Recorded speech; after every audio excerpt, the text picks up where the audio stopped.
ಜೈ ಶ್ರೀರಾಮ್. ನಮ್ಮ ಸಗರ ಗ್ರಾಮದ ಆರಾಧ್ಯ ದೈವ, ನಾವು ನಂಬಿದಂಥ ಒಂದು ದೈವ ಶಕ್ತಿ, ದೈವ ಬಲ, ಸೋತವರ ಶಕ್ತಿ ಈ ಒಂದು ಶ್ರೀ ಆಂಜನೇಯ ಸ್ವಾಮಿಯು ಈ ಒಂದು ನಮ್ಮ ಸಗರ ಗ್ರಾಮದಲ್ಲಿ ಮೊದಲು ಈ ಶ್ರೀ ಆಂಜನೇಯ ಸ್ವಾಮಿಯು ಮೊದಲು ಪೂಜಿಸುತ್ತಿದ್ದೆವು. ಆ ಒಂದು ಸಮಯದಲ್ಲಿ ಕೆಲವೊಂದು ದೋಷದಿಂದ ಆ ಒಂದು ಮೂರ್ತಿ ಭಿನ್ನವಾಗಿತ್ತು. ಕೆಲವೊಂದು ಹೇಳಿಕೆ ಮಾತುಗಳಿಂದ ನಾವು ಈ ಒಂದು ಮೂರ್ತಿಯನ್ನು ಇಲ್ಲಿ ಯಮುನಾ ತೀರದಲ್ಲಿ, ಕೃಷ್ಣಾ ನದಿ ತೀರದಲ್ಲಿ, ಆ ಒಂದು ನದಿ ದಂಡೆಯಲ್ಲಿ ಅಲ್ಲೇ ಬಿಟ್ಟು ಬರಲಾಗಿತ್ತು. ಆ ಒಂದು ಸಮಯದಲ್ಲಿ ಈ ಮೂರ್ತಿಯನ್ನು ಬಿಟ್ಟು ಬಂದ ನಂತರ ನಮ್ಮ ಒಂದು ಗ್ರಾಮಕ್ಕೆ ತುಂಬ ಒಂದು ಬರಗಾಲ, ಒಂದು ಕೇಡುಗಾಲ ಎಂದು ನಾವು ಭಾವಿಸಬಹುದು. ಯಾಕಂದ್ರೆ ನಾವು ರೈತರು ಬೆಳೆದಂಥ ಬೆಳೆ ಸರಿಯಾಗಿ ಬೆಳೀತಿರ್ಲಿಲ್ಲ, ಸರಿಯಾದ ಕಾಲಕ್ಕೆ ಮಳೆ ಆಗ್ತಿರ್ಲಿಲ್ಲ ರೀ.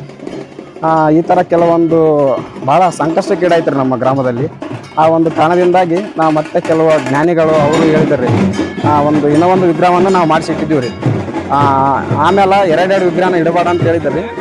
ಆದರೆ ನಾವೆಲ್ಲರ ನಂಬಿಕೆ ಏನಂದ್ರಿ, ವಿಗ್ರಹ ಎರಡಾದ್ರೆ ಏನು, ನಮಗೆ ಕಾಪಾಡೋ ಶಕ್ತಿ ಒಂದೇ ಅಂತೇಳಿ ತಿಳ್ಕೊಂಡು ನಮ್ಮೆಲ್ಲ ಸಗರ ಗ್ರಾಮದ ಗುರು ಹಿರಿಯರು, ಮುಖಂಡರು ಎಲ್ಲ ಸೇರಿ ಮತ್ತೆ ಈ ಒಂದು ಮೂರ್ತಿಯನ್ನು ಕೃಷ್ಣ ತೀರದಲ್ಲಿರೋ ಒಂದು ಮೂರ್ತಿಯನ್ನು ನಮ್ಮ ಗ್ರಾಮಕ್ಕೆ ತಂದಿವ್ರಿ. ಅದೇ ರಾತ್ರಿ ಸತ್ಯ ಏನಂದ್ರಿ, ಅವತ್ತು ರಾತ್ರಿ 2 ದಿನಗಳ ಸತತ 2 ದಿನ ಮಳೆ ಬಂತ್ರಿ. ಈ ಒಂದು ಮೂರ್ತಿಯನ್ನು ತಂದ್ರಿ.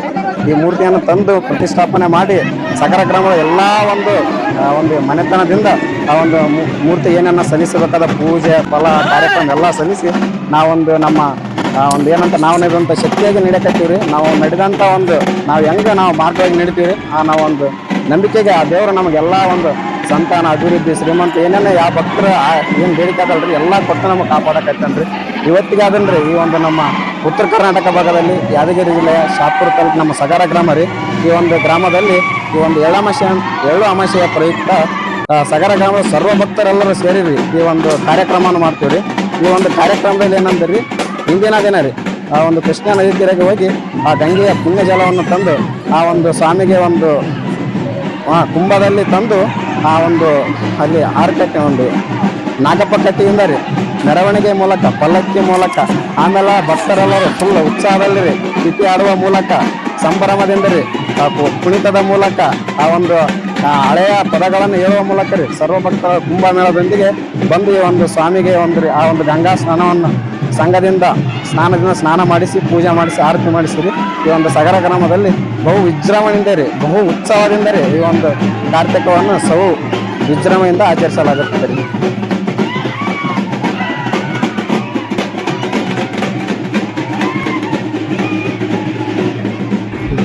ಈ ಒಂದು ನಮ್ಮ ಸಗರ ಗ್ರಾಮದಲ್ಲಿ 4-5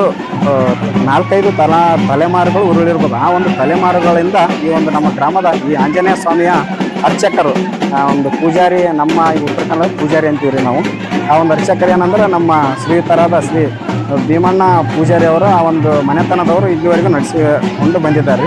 ಅವರ ಸುಪುತ್ರರಾದ ವಿನೋದ್ ಪೂಜಾರಿ ಅವರು ಸಹ ಈ ಒಂದು ನಮ್ಮ ಕಾರ್ಯಕ್ರಮದಲ್ಲಿ ಭಾಗಿಯಾಗಿದ್ದಾರೆ. ಅವರು ಸಹ ಈ ಒಂದು ಕಾರ್ಯಕ್ರಮದಲ್ಲಿ ಎಳ್ಳಾಮಸಿಯಲ್ಲಿ ಏನಂದಾರಲ್ಲ ಕುಂಭ ಅಂತೀವಲ್ರಿ, ಅದನ್ನು ಒತ್ತು ತಂದು ಮೆರವಣಿಗೆ ಮೂಲಕ ಒತ್ತು ತಂದು ಆ ಒಂದು ದಿನ ಸತತವಾಗಿ ಉಪವಾಸವನ್ನು ಇದ್ದು ಅವರು ಆ ಒಂದು ಸ್ವಾಮಿಗೆ, ಆಂಜನೇಯ ಸ್ವಾಮಿಗೆ ಬಂದು ಗಂಗಾ ಸ್ನಾನದಿಂದ ಪೂಜೆ ಮಾಡಿಸಿ, ಕರ್ಪೂರದಿಂದ ಆರತಿ ಮಾಡಿಸಿ ಆ ಒಂದು ಸ್ವಾಮಿಗೆ ಕಾಯಿ ಕಲ್ಪುರದಿಂದ ಎಲ್ಲ ಒಂದು ಕಾರ್ಯಕ್ರಮವನ್ನು ಮಾಡಿ ನಾನಂತರ ಸುಗ್ಗಿಯ ಸಂಗ್ರಾಮದಿಂದ ನಾವು ಈ ಒಂದು ಕಾರ್ತಿಕ ಮಹೋತ್ಸವವನ್ನು ಬಹು ವಿಜೃಂಭಣೆಯಾಗಿ ಆಚರಿಸ್ತೀವಿ.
या सब पर मेरा गोली